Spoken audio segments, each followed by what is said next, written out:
लगातार देखते रहेंगे। और मैं आपको इस वीडियो के डिस्क्रिप्शन में बॉक्स में आपको एक एप्लीकेशन का लिंक भी दे दूंगा, जहां पर आपको कुछ इंपॉर्टेंट क्वेश्चंस के कुछ मॉडल पेपर भी आपको 30 मॉडल पेपर प्रोवाइड करवाए जाएंगे बीएसटीसी सेकेंड ईयर के, और वो पूरा बैच जो होगा वो लाइव बैच रहेगा साथियों। तो तैयार रहें। आज के लिए हम स्टार्ट करते हैं व्यवहारवाद एवं संज्ञानवाद। ये दो हम प्रवृत्ति के जो मनोवैज्ञानिक हैं, व्यवहारवाद के मनोवैज्ञानिक कौन कौन हैं, संज्ञानवाद के मनोवैज्ञानिक कौन कौन हैं, उन सब ने अपनी क्या क्या थ्योरियाँ दी थी और कौन कौन से सिद्धांत दिए थे साथियों, सबके बारे में पूरा चर्चा करेंगे।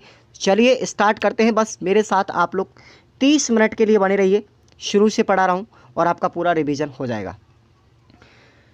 पहला क्वेश्चन है आप लोगों का कि निम्नलिखित में से किस मनोवैज्ञानिक ने सबसे पहले व्यवहार के अध्ययन पर ज़्यादा बल दिया था। इंपॉर्टेंट क्वेश्चन है। तो व्यवहारवाद को सबसे पहले लेकर के कौन आए? John Watson. इसलिए जॉन वाटसन को व्यवहारवाद का जनक भी कहा जाता है साथियों, याद रखना। अगला क्वेश्चन है आप लोगों के लिए। अगला क्वेश्चन है क्रिया प्रसूत अनुबंधन सिद्धांत। क्रिया प्रसूत अनुबंधन सिद्धांत के जनक कौन है? बताओ साथियों। वो है बी.एफ. स्किनर। और इसी सिद्धांत का दूसरा नाम है नैमित्तिक, क्या नाम है? नैमित्तिक अनुबंधन सिद्धांत भी इसको कहा जाता है। साइकोलॉजी आप लोगों को अगर पढ़नी है तो हमारे निर्मल क्लासेस करौली यूट्यूब चैनल पर आप लोग जाएंगे, वीडियो के डिस्क्रिप्शन बॉक्स में आपको लिंक दिया गया है, वहाँ पर आपको पूरा का पूरा साइकोलॉजी कंप्लीट पढ़ाया गया है रीट के लिए। तो आप लोग बीएसटीसी तो चुटकियों में पास कर जाओगे। तो ये वही बी.एफ. स्किनर साहब हैं जिन्होंने चूहों पर प्रयोग किया था और क्रिया प्रसूत अनुबंधन सिद्धांत दिया था सन 1938 के अंदर, याद रखना। 1938 में इन्होंने चूहों पर प्रयोग किया था। अगला क्वेश्चन है निम्नलिखित में से कौन सा विकल्प सक्रिय अनुबंधन सिद्धांत से संबंधित नहीं है? तो याद रखना, देखो बी.एफ. स्किनर थे, उसके प्रतिपादक, चूहों पर उसने प्रयोग किया था और सकारात्मक पुनर्बलन पर बल भी दिया था। लेकिन ये क्या लिख रहा है, देखो ध्यान से, अस्वाभाविक अनुक्रिया। ये किसका है? ये किसका है साथियों? पावलाव का है। किसका है? पावलाव का सिद्धांत था ये, और पावलाव ने कुत्तों पर प्रयोग किया था, जिसमें घंटी वगैरह के बारे में बताया था। आगे मैं आपको पढ़ाने वाला हूँ, ठीक है। तो इसका राइट आंसर हो जाएगा अस्वाभाविक अनुक्रिया। ये पावलाव के सिद्धांत में थी, ठीक है ना, इसलिए ये आंसर राइट हो जाएगा। अगला क्वेश्चन है सक्रिय अनुबंधन का आधार क्या माना गया था? सक्रिय अनुबंधन का आधार क्या माना गया था? पुनर्बलन को आधार माना गया था कि अगर हम किसी भी व्यक्ति को या बच्चे को पुनर्बलन देते जाएंगे तो वो आगे प्रक्रिया करता रहेगा। अगला क्वेश्चन देखेंगे अनुकूलित अनुक्रिया सिद्धांत। अनुकूलित अनुक्रिया सिद्धांत का प्रतिपादन कब किया गया था? 1904 में, ठीक है ना। किसके द्वारा? पावलाव के द्वारा। किसके द्वारा? पावलाव के द्वारा किया गया था। और पावलाव एक ऐसे रूस के जीव विज्ञान शास्त्री थे जिनको 1904 में पाचन क्रिया पर, किस पर? पाचन क्रिया पर शोध करने के लिए उनको एक नोबेल पुरस्कार भी दिया गया था 1904 में। तो याद रखना, ये पाचन क्रिया पर इन्होंने शोध किया था 1904 में, और उसी पाचन क्रिया के फलस्वरूप ये सिद्धांत बनाया था उन्होंने, अनुकूलित अनुक्रिया सिद्धांत, और कुत्ते पर प्रयोग किया था साथियों पावलाव ने। समझ में आ गया? देखो कितनी विस्तार से मैं आपको बता रहा हूँ। ये क्वेश्चन आपका गलत होने का चांसेस ही नहीं है, इसलिए मेरे को साइकोलॉजी बहुत अच्छे से आती है साथियों। साइकोलॉजी का मेरे को बहुत ही ज़्यादा नॉलेज है, तो मैं आप लोगों के लिए इसको बता रहा हूँ। अगला क्वेश्चन है सीखने के व्यवहारवादी मॉडल पर आधारित संकल्पना कौन सी है? तो याद रखना, ये जो सीखने के व्यवहारवादी मॉडल हैं वो बैंकिंग मॉडल, समझ निर्माण मॉडल और प्रोग्रामिंग मॉडल, ये तीनों के तीनों ही मॉडल दिए थे वर्ट एंड वर्नर ने। किसने दिए थे? वर्ट एंड वर्नर ने तीनों ही मॉडल दिए थे, याद रखना। अगला क्वेश्चन आप लोगों के लिए व्यवहारवादी मॉडल से संबंधित नहीं है। तो क्या नहीं है? स्कीमा नहीं है। ये किससे संबंधित है? संज्ञानवाद से संबंधित है। बताओ जल्दी से। संज्ञानवाद से संबंधित है, और संज्ञानवाद सिद्धांत दिया था साथियों जीन पियाजे ने। किसने दिया था? जीन पियाजे ने। मज़ा नहीं आया ना तब कहना साथियों, वीडियो को लाइक किए बिना मत रहना। देखो अब यहाँ से आप लोग, ऐसा नहीं है कि आप सीरीज़ को ही रिवाइज कर रहे हो, मैं सीरीज़ को रिवाइज नहीं करवा रहा हूँ, आपको बहुत सारी चीज़ें एक्स्ट्रा भी पढ़ा रहा हूँ, क्योंकि साइकोलॉजी में बहुत सारी चीज़ें आपको सीखने को मिलेगी आगे। आगे देखते हैं भाई। देखो भाई, रचनावादी मॉडल किसको कहते हैं? रचनावादी मॉडल कहते हैं साथियों समझ निर्माण मॉडल को। समझ में आया? समझ निर्माण मॉडल को कहते हैं। अगला क्वेश्चन है निम्नलिखित में से किस अवस्था में बच्चों के प्रतीकात्मक सोच विकसित होने लगती है? बच्चे प्रतीकों के रूप में बात करने लगते हैं, तो वो है साथियों संवेदी क्रियात्मक अवस्था। ये जीन पियाजे की अवस्था है। 4 अवस्था मैं आपको आगे बताऊंगा कि जीन पियाजे का जो संज्ञानवादी सिद्धांत था उसमें 4 अवस्थाएं उन्होंने बताई थी। पहली अवस्था बताई थी संवेदी क्रियात्मक, दूसरी थी पूर्व संक्रियात्मक, तीसरी थी मूर्त संक्रियात्मक और चौथी थी अमूर्त यानी औपचारिक संक्रियात्मक। तो ये आपकी 4 अवस्था थी। लेकिन प्रतीकात्मक सोच जो विकसित होती है वो होती है साथियों संवेदी क्रियात्मक अवस्था में। समझ में आया? जीन पियाजे का सिद्धांत है, बहुत अच्छा सिद्धांत है और एग्जाम में इससे एक प्रश्न 100% पूछा जाता है हर बार। अगला क्वेश्चन है शिशु किस अवस्था में शब्दों के अर्थ को समझने लगता है? तो वो है आपका राइट आंसर पूर्व संक्रियात्मक अवस्था यानी प्री कॉन्वेंशनल स्टेज। ओके, अगला क्वेश्चन पियाजे ने किस अवस्था को बौद्धिक क्रियाओं का पहला स्तर माना है? आंसर हो जाएगा आपका संवेदी क्रियात्मक अवस्था जो पहली अवस्था मानी जाती है। अगला क्वेश्चन देखेंगे मूर्त संक्रियात्मक अवस्था किस आयु वर्ग से संबंधित है? तो राइट आंसर हो जाएगा 7 से लेकर के 11 वर्ष के जो बच्चे होते हैं वो मूर्त संक्रियात्मक अवस्था के अंतर्गत आते हैं। नेक्स्ट क्वेश्चन है किस अवस्था में भाषा का विकास तीव्र गति से होता है? राइट आंसर हो जाएगा आपका पूर्व संक्रियात्मक अवस्था। कौन सा है? पूर्व संक्रियात्मक अवस्था। नेक्स्ट क्वेश्चन देखेंगे। अब आ जाते हैं हम हमारे अति लघोत्तरात्मक प्रश्नों की तरफ।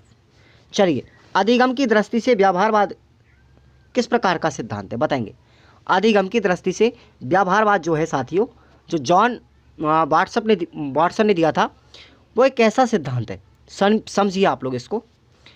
व्यवहारवाद अधिगम का एक ऐसा सिद्धांत है जो इस विचार पर निर्धारित है कि सभी व्यवहार अनुबंधन द्वारा अर्जित किया जाता है और अनुबंधन पर्यावरण के साथ अंतक्रिया के माध्यम से होता है।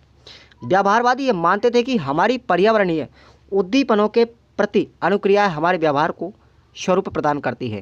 कहने का मतलब था कि भाई अधिगम जो है, हमारे व्यवहारवादी मानते थे कि जो हमारा अधिगम है वो हम बाहरी वातावरण के साथ अनुक्रिया करके हम कुछ ना कुछ सीखते रहते हैं। ठीक है ना? तो व्यवहारवादियों ने 2 चीज़ों पर ज़्यादा बल दिया था। एक तो था हमारा पर्यावरण या वातावरण, दूसरा था हमारा वंशक्रम। क्या नाम था? वंशक्रम। इन्होंने बताया था कि वंशक्रम व बाहरी वातावरण दोनों का क्या होता है? गुणनफल होता है। क्या? अधिगम होता है। आ गया समझ में? चलिए अगला क्वेश्चन देखेंगे। पावलोव के सिद्धांत का मूलभूत आधार क्या था? बताओ जल्दी से। उसका आधार था साथियों समीपस्थता और साहचर्यवाद। इसीलिए समीपस्थता सिद्धांत व साहचर्यवाद सिद्धांत भी पावलोव के इस अनुकूलित अनुक्रिया सिद्धांत को कहा जाता है, जिन्होंने वर्ष 1904 में पाचन क्रिया पर शोध करके ये सिद्धांत दिया था और इनको नोबेल पुरस्कार भी प्राप्त हुआ था। आ गया समझ में? अगला क्वेश्चन हम बात करते हैं इसी समीपस्थता व साहचर्यवाद है क्या चीज़। ठीक है, इसमें अंतर समझेंगे आप लोग। समीपस्थता का मतलब है कि 2 घटनाओं की एक ही क्रम में लगातार पुनरावृत्ति से होना। अगर 2 घटनाएं लगातार एक ही क्रम में पुनरावृत्ति से हो रही हैं तो वो है हमारा समीपस्थता। जबकि साहचर्यवाद का अर्थ है उद्दीपन व अनुक्रियाओं के बीच में स्थापित होने वाला एक संबंध को बोलते हैं साहचर्यवाद। समझ में आ गया? ये ध्यान रखना। अगला क्वेश्चन है सक्रिय अनुबंधन की मूल अवधारणा क्या है? सक्रिय अनुबंधन की मूल अवधारणा क्या है जो स्किनर ने बताई थी? इसकी मूल अवधारणा यह है कि सीखने वाले व्यक्ति की क्रिया और व्यवहार का पुनर्वलन हो जाता है। यह स्थिति प्राय किसी वातावरण में कार्यशील हो जाने पर ही पैदा होती है। तो यह इसकी मूल अवधारणा थी। अगला है स्किनर बॉक्स। ये तो आप लोग जानते हो कि स्किनर ने जिस चूहे को उस बॉक्स में फिट किया था, जिस बॉक्स में रख करके उस पर परीक्षण किया था, वही हमारा स्किनर बॉक्स है। समझ में आ गया? ये आपको याद रखना, इतना सही है। अगला है हमारा संज्ञान क्या है। इंपॉर्टेंट क्वेश्चन है संज्ञान क्या है। संज्ञान इसको बताया था साथियों जीन पियाजे ने। अब हम इसकी बात करेंगे। संज्ञान वह मानसिक क्रिया है जिसके द्वारा जीव को किसी वस्तु, घटना या परिस्थिति का बोध होता है अथवा ज्ञान प्राप्त होता है। इसके अंतर्गत प्रत्यक्षीकरण, पहचान है तक, निर्णय, अवधारणा जैसी मानसिक क्रिया सम्मिलित होती है।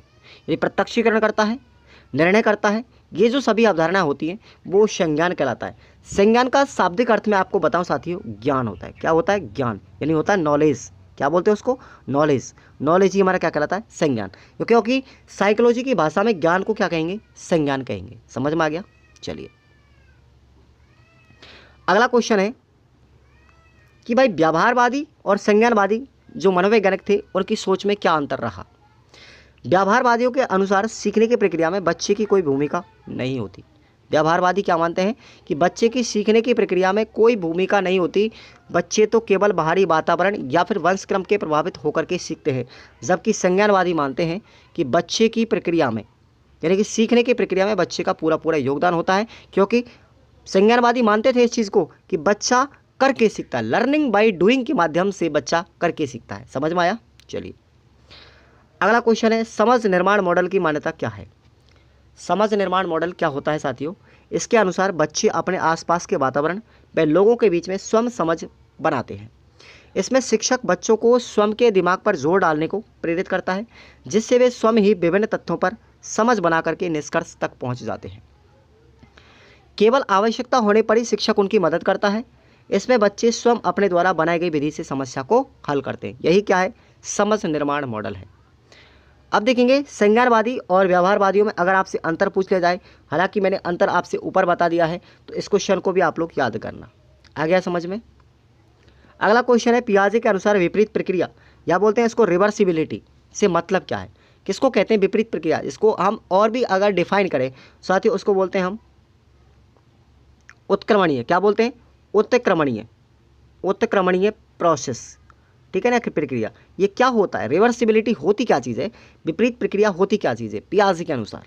सुनिएगा, पियाजे के अनुसार पूर्व संक्रियात्मक अवस्था के बच्चों को कोई समस्या दी जाए तो वह समस्या को हल करने के लिए अलग अलग चरणों को क्रमबद्ध रूप से कर लेते हैं, लेकिन समस्या के दौरान आए हुए चरणों को आखिर के शुरुआती चरण मन में नहीं सोच पाते। पियाजे ने इसे विपरीत प्रक्रिया का नाम दिया, जैसे ऊपर से नीचे, पहाड़ी पर जाना या पहाड़ी से नीचे आना। क्या ज़्यादा दूर है, क्या नज़दीक है? तो ये चीज़ आप लोगों को बताती है कि भाई विपरीत प्रक्रिया नियम होता क्या है। समझ में आया? अगला क्वेश्चन है हमारा, व्यवहारवाद क्या है? ये तो आप लोग याद कर ही लेंगे। व्यवहारवाद होती क्या चीज़ है? सुनिएगा, अवधारणा आपको फिर दोबारा बता देता हूँ। व्यवहारवाद एक आवृत्तीय दृष्टिकोण है जिसके अनुसार व्यवहार वह होता है जिससे वस्तुएं करती हैं। व्यवहारवाद इसी अवधारणा पर आधारित है। इसका लक्ष्य व्यवहार के वैज्ञानिक अध्ययन को बढ़ावा देना। व्यवहारवादियों का बच्चों के सीखने के संदर्भ में मानना है कि बच्चे निरंतर अभ्यास द्वारा रट कर के भय पुरस्कार दंड से सीखते हैं। सीखने में बच्चों की सक्रिय भागीदारी नहीं होती, लेकिन शिक्षक जो चाहे उसको सिखा सकता है। सन 1913 में जॉन वॉटसन अमेरिकी मनोवैज्ञानिक के मन की संरचना व कार्यों के अध्ययन के स्थान पर व्यवहार के अध्ययन पर ज़्यादा बल दिया गया। तो ये आप लोगों को क्वेश्चन याद रखना है व्यवहारवाद में, ठीक है। अब बात करते हैं पावलोव के सिद्धांत की कमियां। ये हम आपको अगला क्वेश्चन डीपली पढ़ाएंगे, ठीक है भाई। बड़ा क्वेश्चन आप लोगों को बताएंगे स्किनर वगैरह का सब। देखो पावलोव के सिद्धांत और स्किनर के सिद्धांत में अंतर क्या था, सुनिएगा आप लोग। पावलोव का सिद्धांत था शास्त्रीय अनुबंधन सिद्धांत, इसी को हम अनुकूलित अनुबंधन सिद्धांत भी कह सकते हैं, और सक्रिय अनुबंधन सिद्धांत इसको नैमित्तिकवाद सिद्धांत भी कहते हैं, और ये स्किनर का था। देखो एक ही मनोवैज्ञानिक ने जो सिद्धांत दिया था उस सिद्धांत के कई नाम है, इसलिए मैं आपसे कह रहा हूँ कि निर्मल क्लासेस करौली चैनल पर जाएंगे यूट्यूब पर, और उसकी प्लेलिस्ट में जाकर के वीडियो में देखेंगे तो आपको पूरा साइकोलॉजी कंप्लीट पढ़ाया गया है। और ये जो आपको चैप्टर मिल रहा है ना साथियों, संज्ञानवाद और व्यवहारवाद जो यूनिट है, ये हमारी अधिगम से संबंधित है। किससे संबंधित है? अधिगम वाली यूनिट जो है रीट के अंदर, रीट लेवल 1 में यूनिट नंबर हमारी 2 है, तो वहाँ पर ये कंप्लीट आपको डेरिवेशन मिल रहा है इसका, इसलिए आप लोग जरूर पढ़िएगा एक बार निर्मल क्लासेस पर, कोई दिक्कत ही नहीं आएगी और आपका रीट के लिए भी मामला सुलझ जाएगा। अब अंतर हम समझते हैं तो देखिएगा, पावलोव का जो शास्त्रीय अनुबंधन सिद्धांत था या फिर अनुकूलित अनुक्रिया अनुबंधन सिद्धांत जो था, उसमें बताया गया कि शास्त्रीय अनुबंधन में प्राणी उद्दीपक के उपस्थित होने पर भी क्रियाशील करता है। शास्त्रीय अनुबंधन में प्राणी को अनुक्रिया करने के लिए बाध्य किया जाता है। इस अनुबंधन में पुनर्बलन उद्दीपक के साथ संबंध होता है, जबकि स्किनर क्या कहते हैं साहब, वो कहते हैं कि सक्रिय अनुबंधन में प्राणी स्वयं क्रियाशील होता है, किसी उद्दीपक की जरूरत नहीं होती। सक्रिय अनुबंधन में प्राणी अपनी इच्छा से अनुक्रिया करता है और इस अनुबंधन में पुनर्बलन अनुक्रिया के साथ संबंधित होता है। देख लो ये दोनों में अंतर है। अगला क्वेश्चन आप लोगों के लिए बताते हैं कि भाई हमने समझ निर्माण मॉडल के बारे में ऊपर पढ़ लिया, अब हम पढ़ते हैं हमारे बैंकिंग मॉडल के बारे में। समझ में आया भाई? बैंकिंग मॉडल के बारे में बात करते हैं तो सीखने के बैंकिंग मॉडल के अनुसार सीखने को रटना या मन में सोचकर याद करने के बीच तथा रटने व सीखने के बीच कोई फर्क नहीं होता। सीखने का अर्थ मूलतः तथ्यों को याद करना व पूछे जाने पर तुरंत बता देना, यही हमारा अर्थ क्या है, समझ है। इस मॉडल में सीखने वाले बच्चों को ये उम्मीद की जाती है कि वे पढ़ाए गए प्रश्न का उत्तर बोलने में अपनी क्षमता का प्रयोग करें। इसमें बच्चों को एक ही काम को बार बार करने को कहा जाता है।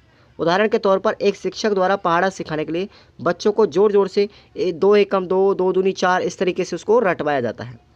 गिनती, पहाड़े, कविता आदि के लिए इसी विधि का उपयोग किया जाता है, जो सबसे उपयुक्त विधि मानी जाती है। यही बैंकिंग मॉडल है साथियों।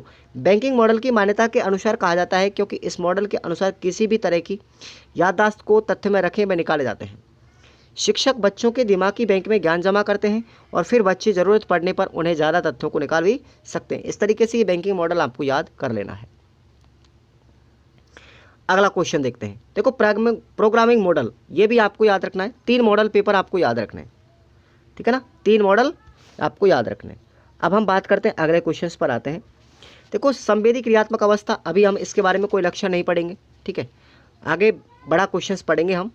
चलिए यहाँ से आपको मैं डायरेक्ट इस यूनिट में निबंधात्मक प्रश्नों को बता रहा हूँ जो आपको याद करने। निबंधात्मक प्रश्न अगर आपने पढ़ लिया तो आप ये समझिएगा आपके छोटे छोटे प्रश्न सब याद हो जाएंगे। एक क्वेश्चन ये है कि संज्ञान के विकास में शिक्षक की भूमिका क्या है। आप लोग पढ़िएगा इस क्वेश्चन को। क्या है, शिक्षक को चाहिए कि वह हर बच्चे की हर स्थिति को पहचान करके उपयुक्त प्रक्रिया दे। इसका एक तरीका है कि सहपाठियों को सिखाना। इसमें शिक्षक ऐसे काम करवाते हैं जिसमें एक विद्यार्थी दूसरे विद्यार्थी के समीपस्थ विकास के क्षेत्र में पहुंचने में मदद करते हैं। बच्चे ऐसी सहयोगी प्रक्रियाओं के में हुई चर्चा और संवाद को आत्मसात करते हैं और सीखना संभव हो जाता है। तो ये आपको शिक्षक की क्या भूमिका है याद करना। अब मैं प्रश्न की ओर ले जाता हूँ। इंपॉर्टेंट 3 क्वेश्चन है। एक तो है हमारा पावलाव का अनुक्रिया अनुबंधन सिद्धांत, और इसी का नाम है साथियों, हमारे कई नाम है इसके। तो मैं आपको एक बार इन 3 प्रश्नों को रटवा देता हूं अच्छे से। अगर ये 3 प्रश्न आपने याद कर लिए तो प्रश्न आपका इस यूनिट से बाहर नहीं जाएगा और आपको 6 कुछ नंबर तो आपके पक्के हो जाएंगे, मैं दावे के साथ में कह रहा हूं इस वीडियो में। चलिए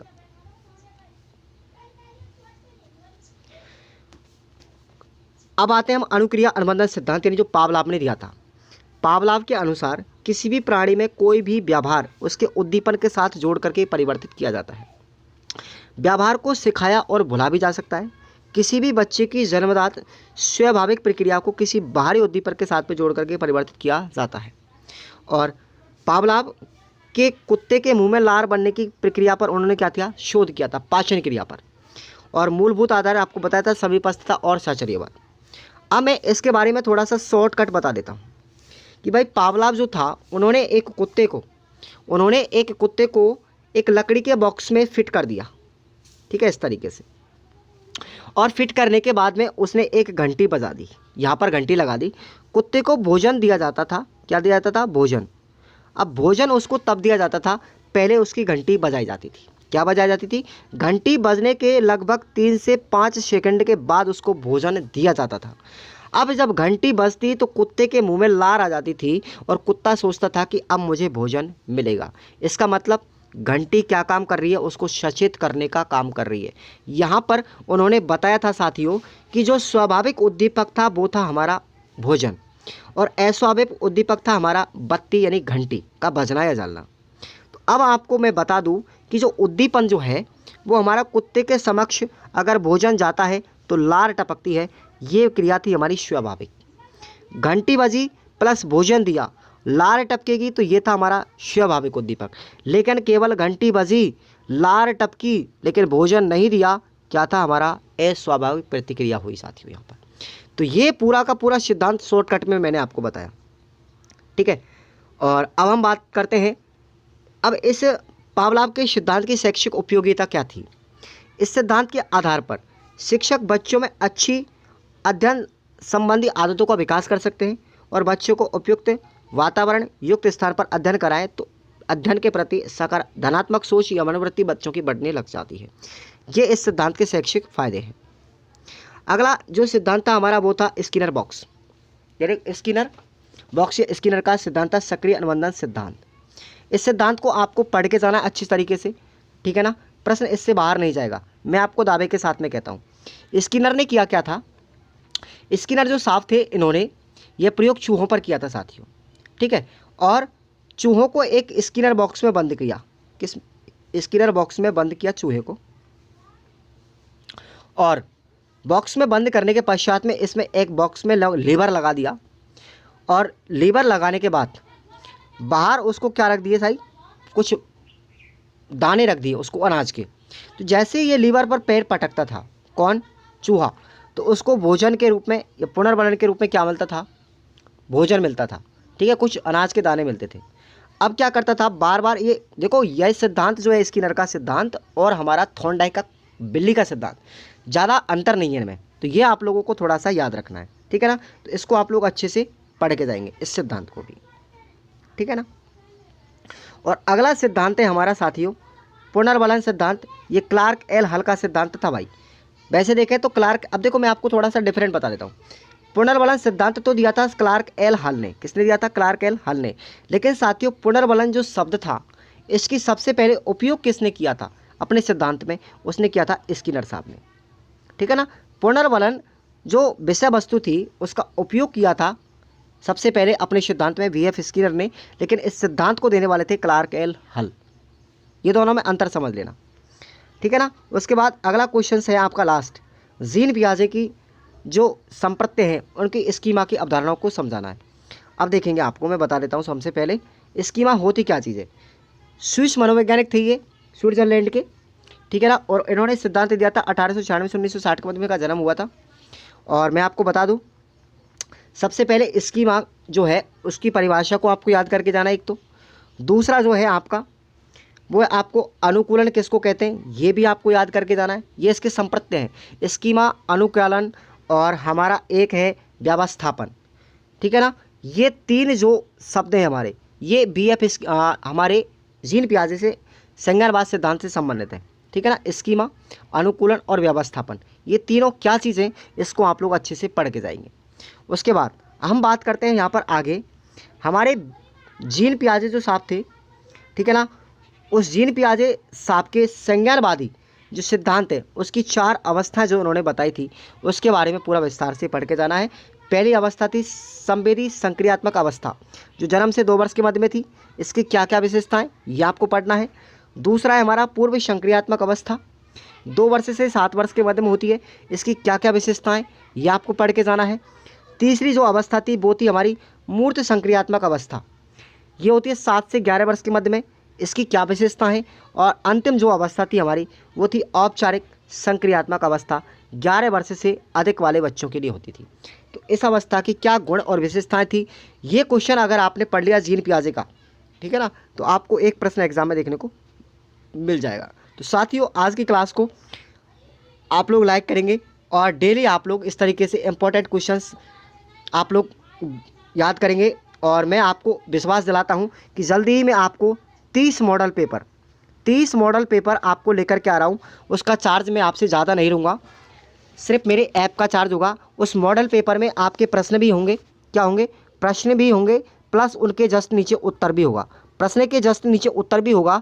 अगर आपने इन 30 मॉडल पेपरों को पढ़ के चले गए तो आपका पूरा BSTC सेकेंड ईयर क्लियर हो जाएगा और आपकी कम से कम 70 से 80% बन जाएगी। इस चीज़ की गारंटी मैं आपके लेता हूँ, लेकिन टाइम लगेगा थोड़ा सा। मैं इसको रेडी कर रहा हूँ, अपडेट कर रहा हूँ धीरे धीरे। मैं भी बहुत मेहनत कर रहा हूँ आप लोगों के लिए, तो आप भी मेहनत करते रहिए। ये 30 मॉडल देखो, एक बार आप लोग रिवीजन कर ले किसका, सीरीज़ का, क्लासों से। उसके बाद इन 30 मॉडल पेपरों की मैं आपको PDF दूंगा, चिंता मत कीजिएगा। PDF प्लस वीडियो बिल्कुल लाइव बैच चलेगा आपका एप्लीकेशन पे, नो टेंशन रहे। और इसका चार्ज मैं मिनिमम से मिनिमम रखूँगा। जितनी मार्केट में सीरीज़ आती है ना जितने पैसों की, उससे तो बहुत नॉर्मल रखूँगा मैं, ठीक है ना। चिंता मत कीजिए आप लोग। धन्यवाद।